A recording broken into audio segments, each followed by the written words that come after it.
Tell me something, just for me. First time I saw you, Jed tried wrapping his arm around you. It was a good first impression.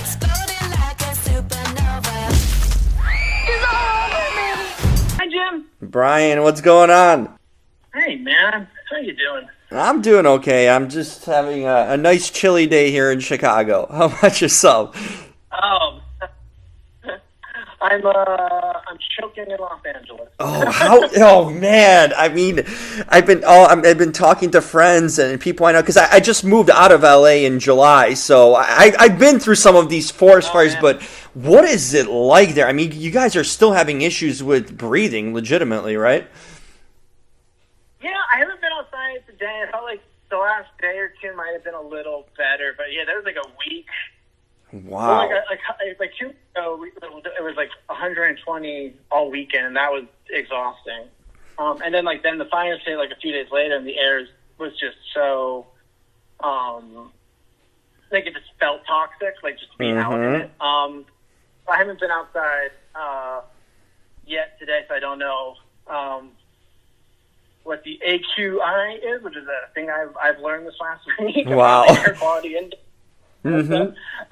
But it's not my fate. Unreal. I mean, hey, there might be kids blowing up there too outside. You know, who knows? Locked in inside. I mean, it's a crazy world. You look at the movie, but we're living in a reality that's kind of like a movie. More, I was thinking of like how much it was a commentary on society. Like, it wasn't. Correct me if I'm here, but.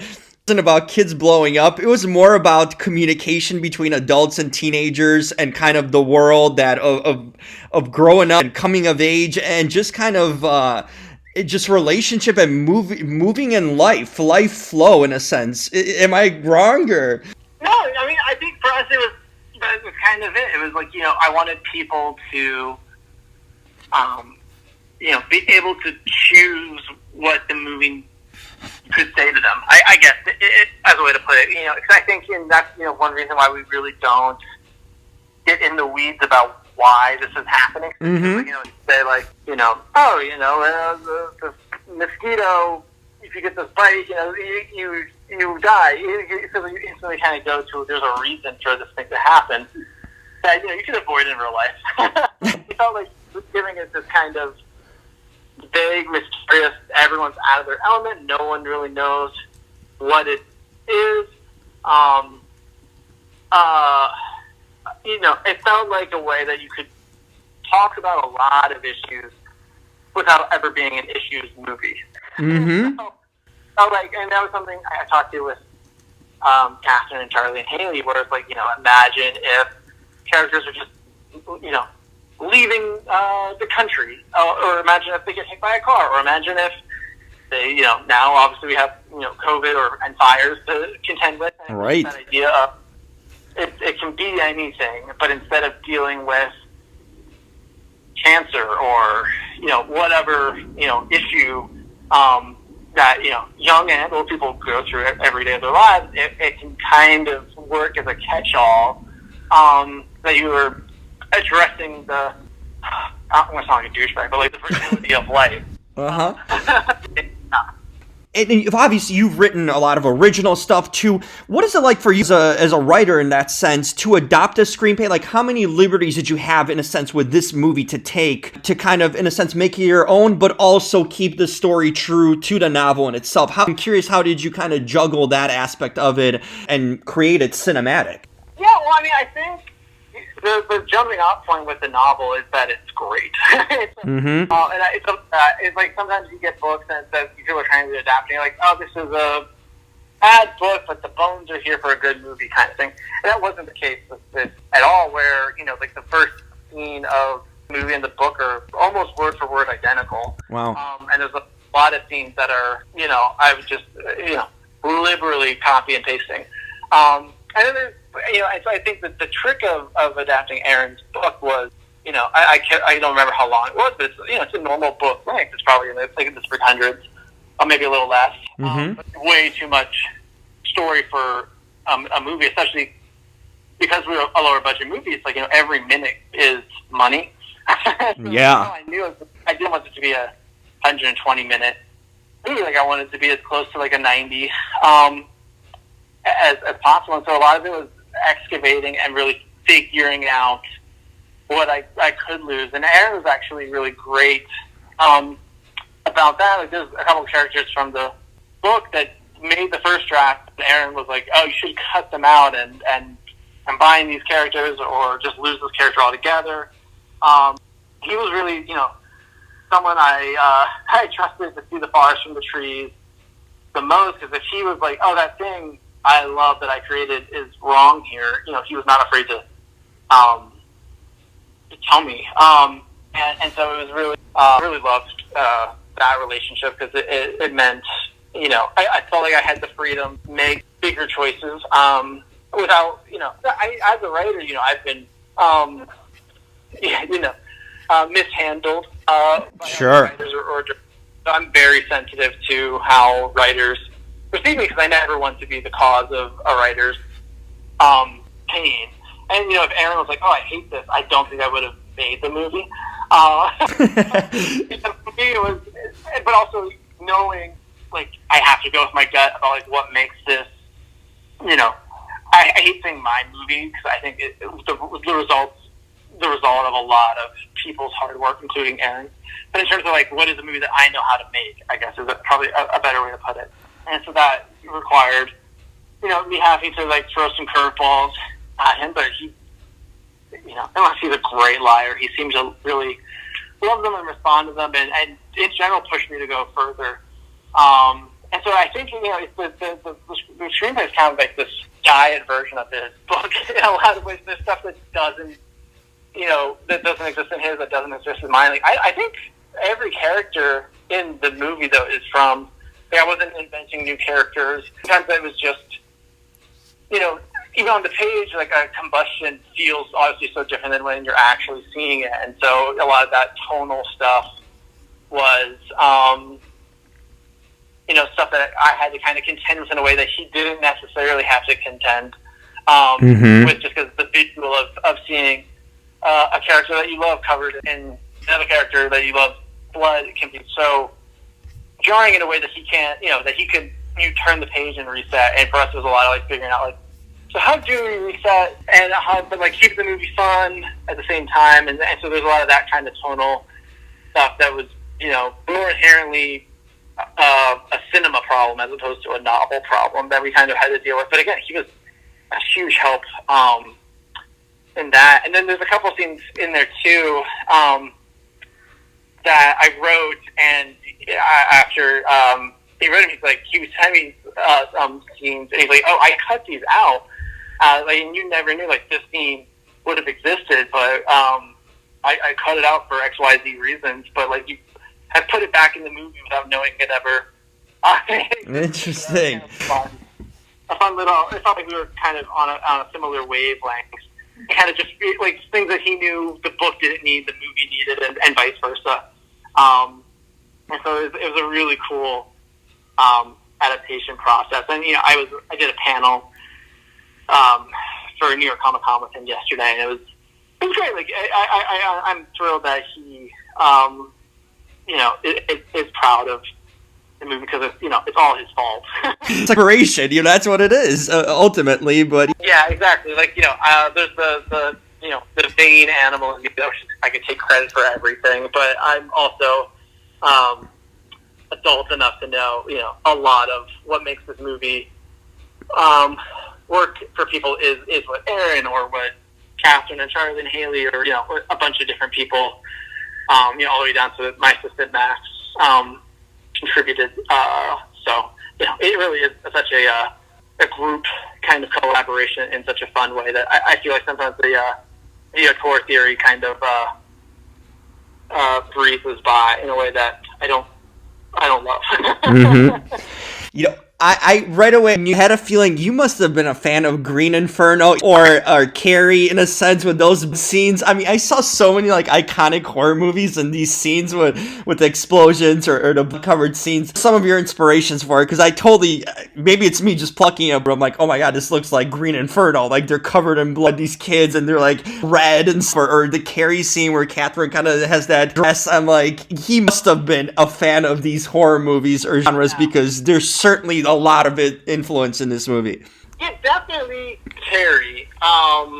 In terms of, you know, 'cause that one's also very specifically a high school movie, and, you know, I've gone as Carrie. I think my Twitter picture is my wife and I as Carrie and her mom. That's awesome. And so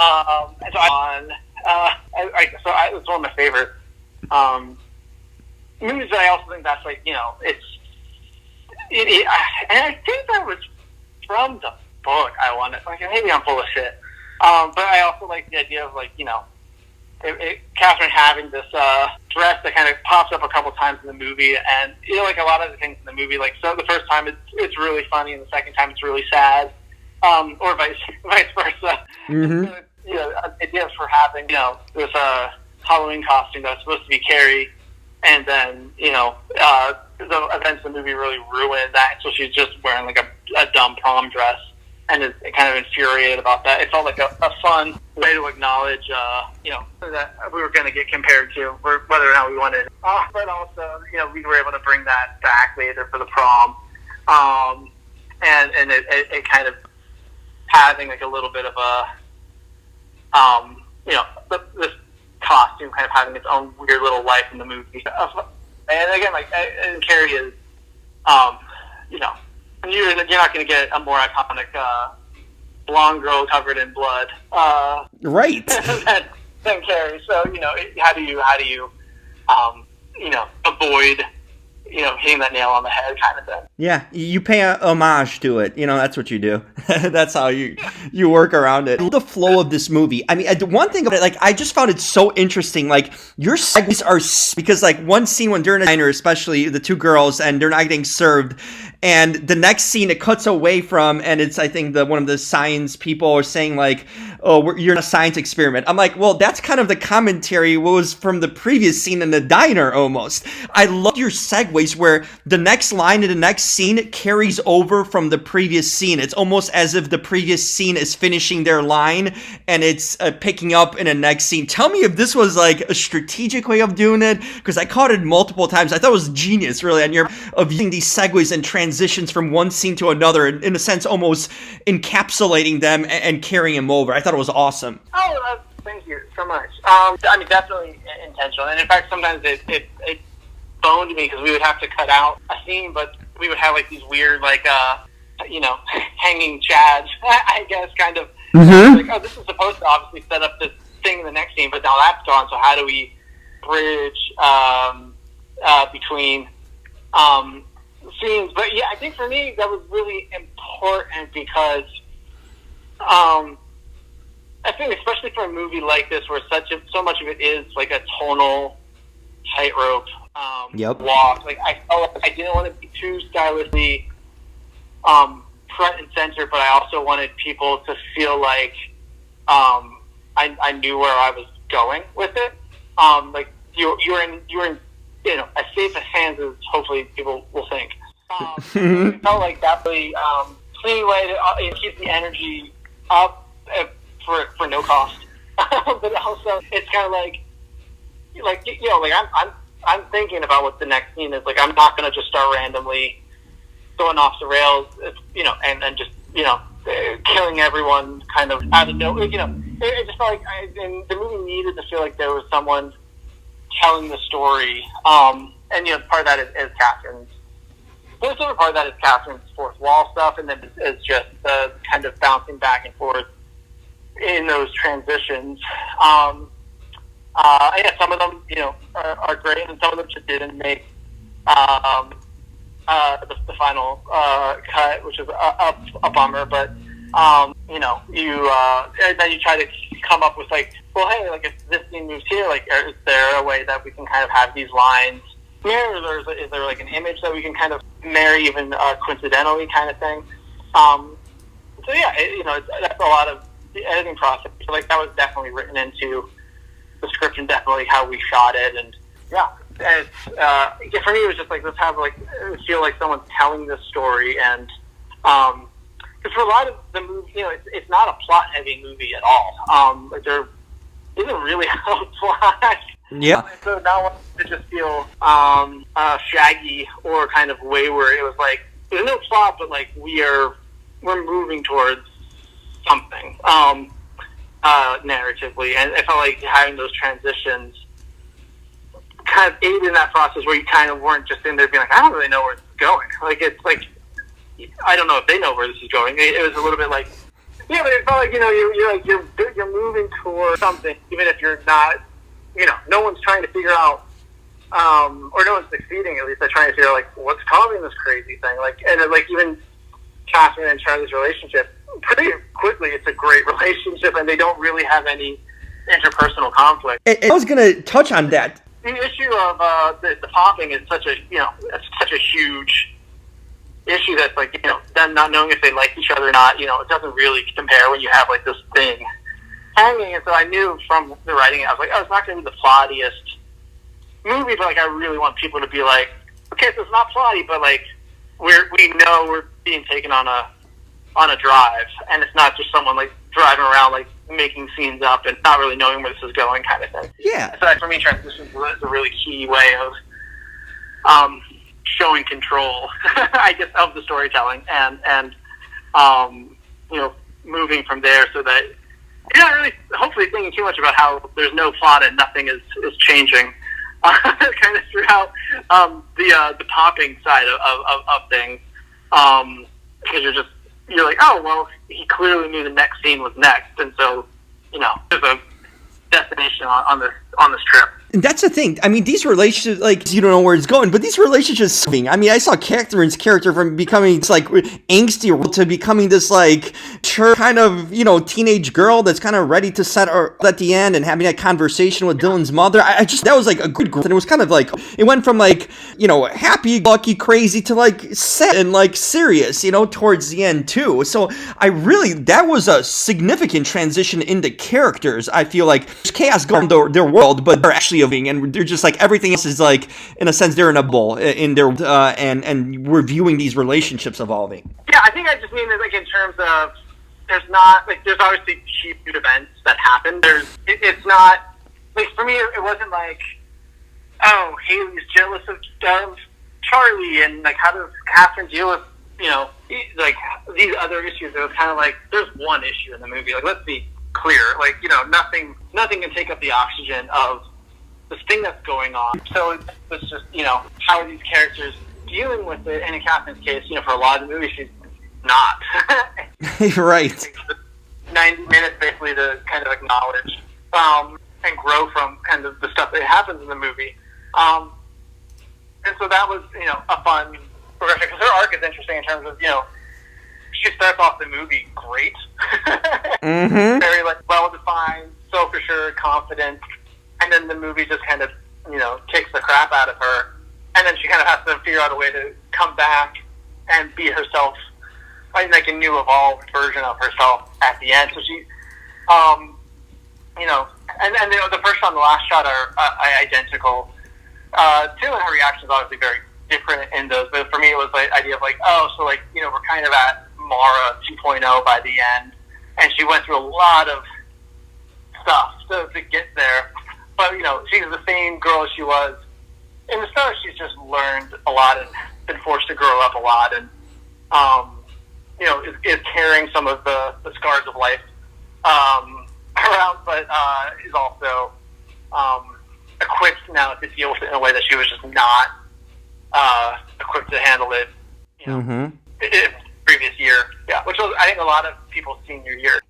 The thing about right away, like, I don't know if this is purposeful in a sense, but Catherine's hair and the wavy kind of curly hair, it completely threw me. Like, I didn't think this was Catherine, because you usually recognize her and in a movie you're kind of subconsciously, oh, this is Katherine Langford. But in this movie, she like disappeared to me in a good way, I feel like. I thought that like physical change to just her hair made her like just seep into the, I just thought it was like a big thing for some reason. Just her hair color change made her like more of a not that recognizable actress that we know. It's just like, oh, she's playing into this character, and I can roll with the character without constantly thinking, oh, this is Catherine. Tell me about that. Was this like a thing that you guys decided, or is this something she did on her own? Because I thought it was pretty significant, because it really played into the character, but just visually, as someone who enjoys her work, it was like, wow, that's a cool aspect to her and a side just by changing up her look. Yeah, so this was the first thing. I mean, obviously she's done Cursed and Knives Out since. But this was the first thing she did after season 2 of 13 Reasons Why. And she was all, like, she read the script and was pretty much on board, but she was like, my one concern is that I'm going to look like Hannah Baker, and that it's instantly going to be like 13 Reasons Why with a million kids. And she was like, it's really important to me that I don't look or feel like Hannah. And, like, obviously it's not written anything like Hannah. But she was just like, I think visually I just need to not see 13 Reasons Why when I look in the mirror on this movie kind of thing. And so that was something that she really brought to it. And then in all honesty, too, it's the blood just hit blonde in a much more significant way than it hits dark hair. Totally. Like Haley, obviously has gorgeous dark hair, and there's a ton of the movie where that hair is soaked in blood, and you can't tell because it's just blood shows up dark on dark hair. And then and I think if Katherine had her natural hair color, obviously it would pop on her skin, but like it would just kind of you wouldn't really get, you would just see like wet hair as opposed to like, yeah. So I think a nice I think with Catherine, like, for a while we talked about like what color hair she'd have, and we were like, well, maybe like she has hair dye, and that's probably was a little too big of a change, especially because the movie is jumping throughout a school year, but we're not shooting it linearly, and so we were like, well, it's really hard, like we can't like add in color and then take out color within a day. Because like the stuff in her bedroom, I think we shot in her house for 2 days, and so it's like one day is like October, one day is May, and so we had to stick with a consistent color, and then yeah, just the happenstance of like, oh, we are making a movie that is a very bloody movie. Having that red on blonde, I think it really makes a striking image in a way that, like, if it was on her darker hair, it just would have, vanished in a little bit more. Makes sense. For her and her performance-wise, it was like, it was like this great, a very freeing kind of thing where she was like she looked so different than how she had looked, contractually for Netflix for so long. And so I did a Zoom with her yesterday, and she's a different kind of blonde now too. So I think sometimes for actors, it's just like, what is that way that I'm like unlocking this character? And I can't imagine how difficult it would have been to kind of do like an iconic high school character and then go into like another high school character, and really want them to be as dissimilar as possible. And obviously, No, it makes sense. Hannah in 13 Reasons Why is so intense for everything she goes through, and I think Catherine and I knew this movie was funnier and lighter, even though it's dealing with really intense things. And so, like, how you just visually, like, right off the bat, you're not really going Hannah Baker. You're not going 13 Reasons Why or Love Simon even.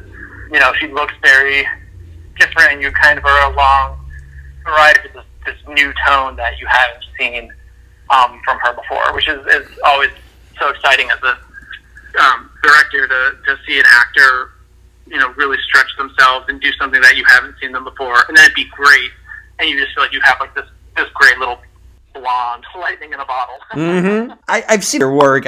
From obviously the Insurgent to Jane's Got a Gun, and then of course the Babysitter. I've been a fan, and it always strikes me how unique you're kind of. You have a unique style, and you're out of the box in a lot of ways, and it just always makes me think like, I wonder Brian's like in real. Like, what are some of his interests and hobbies? Spurs your work sometimes, and it brings up these ideas. What are some things you like to do in your everyday life when you're not writing and creating all these, concepts? What do you like to do, like everyday things? Do you have like a very normal life, or what are some of your interests and hobbies that you have? I'm really normal. I have a wife, a dog, and 18-month-old.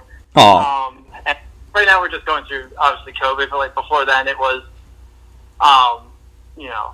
going to the movies and going to escape rooms and that kind of stuff. I think I'm probably really disappointing to people. They meet me and they expect something like really crazy. I think it's pretty. I'm pretty nerdy. And I'm not as rambunctious as I think my work sometimes suggests. So I wish I had like a more fun answer. No, that's good. There's sides of you. You know what I mean? I think too, like, sometimes those things are rambunctious in a certain way, because I really want it on the writing and now on the directing. Like, I really want the tone I want to be, kind of right off the bat and consistent. And I think, I really try to find the tone that tells the story the best, and sometimes that's a big, loud tone, and sometimes it's a much quieter tone. But I think for me, it's like, how can I chameleon myself into being right for the story, as opposed to how do I like force like a Brian Duffield brand on it. Like, the thing I'm hoping, I don't know if COVID will the thing I'm hoping to do next has no dialogue at all in it. So, I think that for me, that it's, kind of, I'm like, people are kind of aware of some of my dialogue and some of the tricks of my trade, maybe like those transitions and that kind of thing. And so it's like, okay, so what's like the hardest left turn I can kind of go and do, and still kind of tell a story in the way it needs to be told, and just not being in the way of telling a story, as opposed to, making a story all about me and kind of my, name brand, for lack of a better word, I guess. That might be 2 words, but... There you go.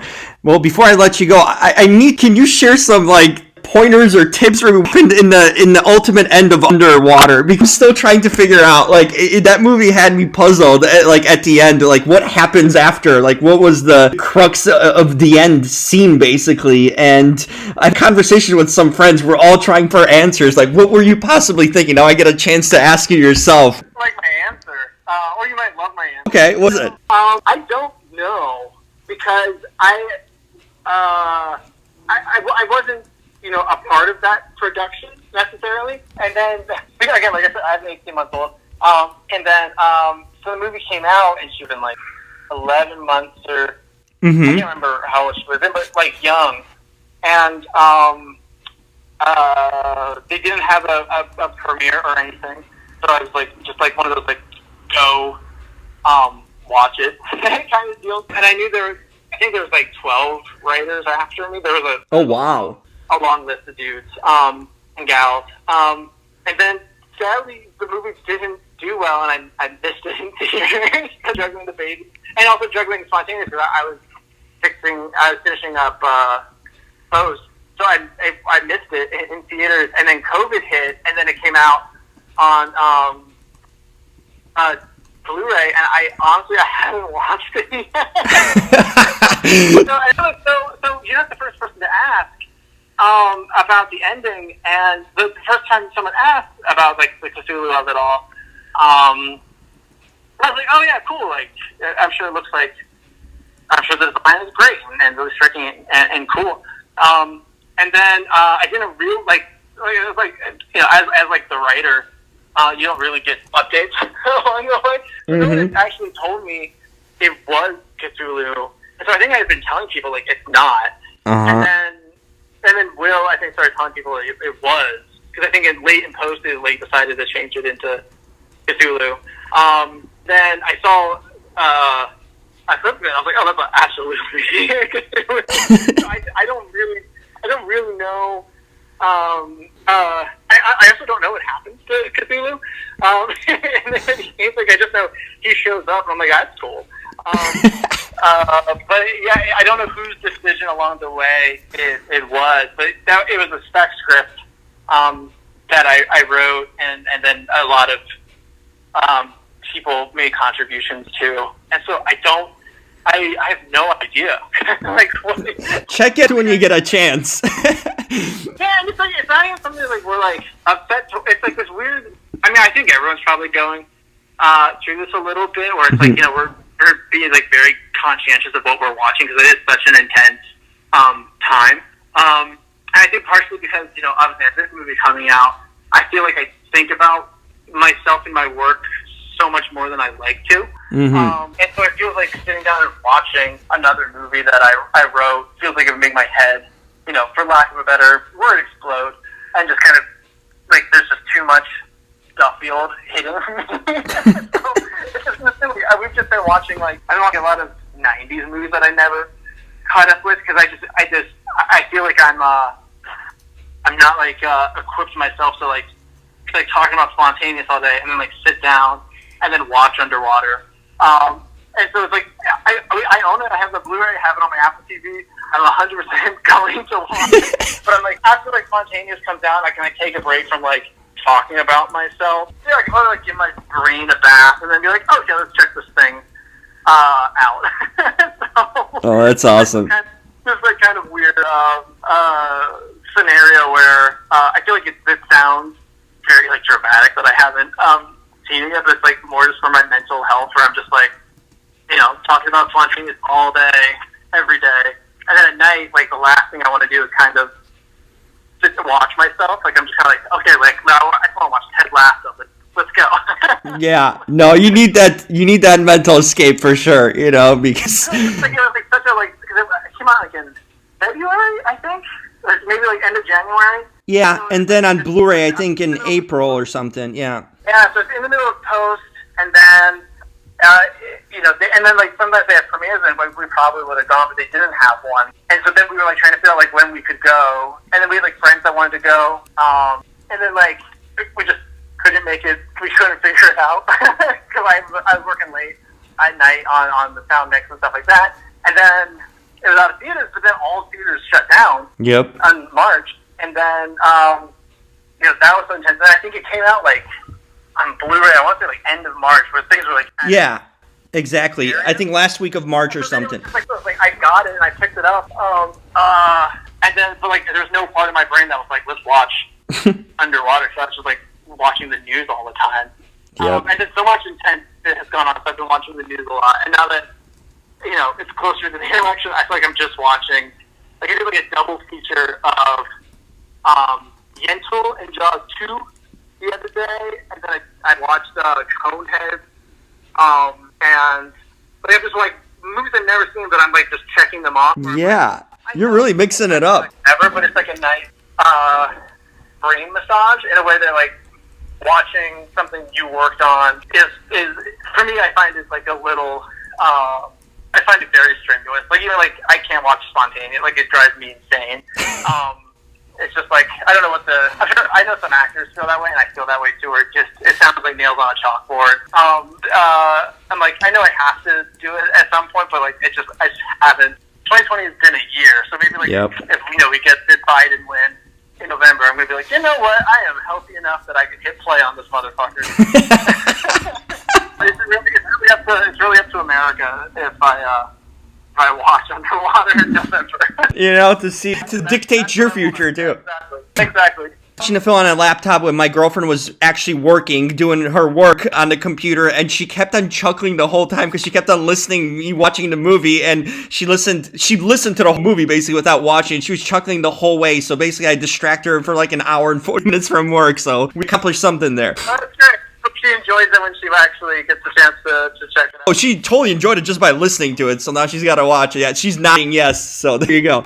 Awesome. Looking forward to what's next. I've been a long-time fan of your work, and most importantly, stay healthy to you, your wife, your child, and that dog of yours. So hopefully we get to catch up when everything's better. I appreciate it so much, man. Thank you. You too. Take care. All right, bye. School's canceled. Well, at least now you can't say things were so much harder back in my day.